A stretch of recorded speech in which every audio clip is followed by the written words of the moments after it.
Pinkalicious Fairy House. It was spring, my favorite season.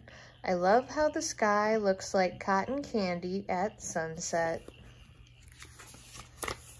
Every spring our garden comes alive with blossoms of every color. I know why our garden is so beautiful. It is because of the fairies. Fairies come to our yard and sprinkle fairy dust to make the plants grow. I have never seen them, but I know they are real. I can see sparkles outside my window. This spring I had a plan. I would see the fairies. Pinkalicious, what are you doing? Asked Peter as I collected twigs and leaves. Oh, I'm making a house for the fairies to live in. Then they can live in our garden and we will be able to see them, I said. Oh, I want to see them too. Let me help, said Peter. He brought out his shell collection. Let's build the house here in the garden, I said. Fairies are sure to come this way. Piece by piece, we built a little house. I wove buttercups around the door. Peter made a pathway with his shells. Soon we had a cozy home for the fairies. I couldn't wait for them to come. Every day I watched the house from my swing. I made a pond, a boat, and even a slide for the fairies to find, but the fairies did not come.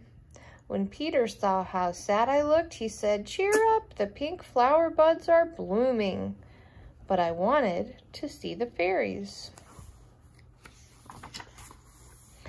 Suddenly I had an idea. Maybe the fairies only come out at night, I said. Maybe they only sprinkle fairy dust by moonlight.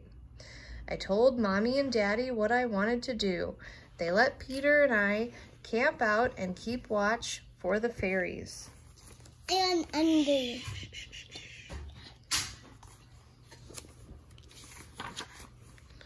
That evening, Peter and I spread out our sleeping bags. I left the fairies a sweet snack of honeysuckle and berries. "Oh, do you think they will come?" asked Peter. "Oh, yes," I said, and added in a whisper, "I really, really hope they do."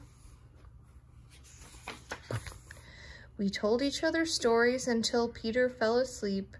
As the night got darker, I heard crickets and owls, but not a single fairy. Once I thought I heard some soft, gentle humming. It looks like there might be a dog up on the hill, that's right. Once I thought I heard some soft, gentle humming. Oh, but it was just Peter. He was snoring. I did everything I could to stay awake. I looked up at the moon. I counted the stars. I didn't want to miss the fairies. But as I counted the stars, my eyelids got heavy. I couldn't help it. I drifted off to sleep. The next thing I knew, I heard a bird singing. I opened my eyes. It was dawn. I heard hushed voices in the garden. Mommy and Daddy were looking at something together. "Oh, how beautiful," they said. As I stretched, a sweet smell filled the air. All around me, colorful flowers were in full bloom. I looked at the fairy house. The honeysuckle and berries were gone.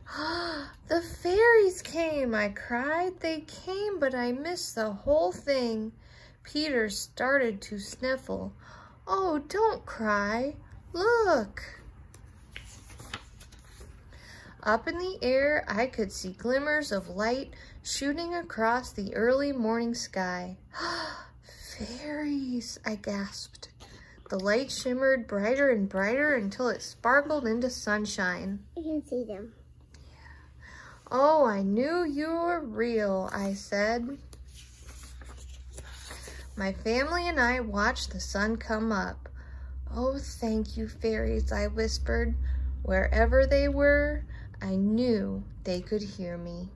The end.